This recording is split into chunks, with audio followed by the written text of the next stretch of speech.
চাঁদাবাজি, মামলা বাণিজ্য থেকে শুরু করে সকল প্রকার জনগণকে হয়রানি করার যে বিভিন্ন চক্রগুলো ছিল, সিন্ডিকেটগুলো ছিল, এখনো সেগুলো রয়েছে।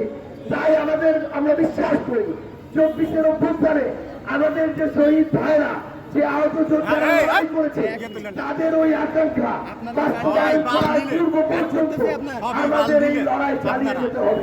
সেই লড়াইকে সামনে রেখে আপনাদের জেলায় আমরা আজকে উপস্থিত হয়েছি।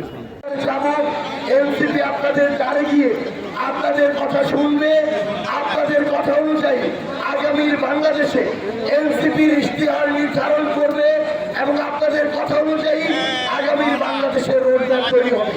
একজন প্রধান সমন্বয়কারী, একাধিক যুগ্ম সমন্বয়কারী এবং কয়েকজন সদস্য রয়েছে।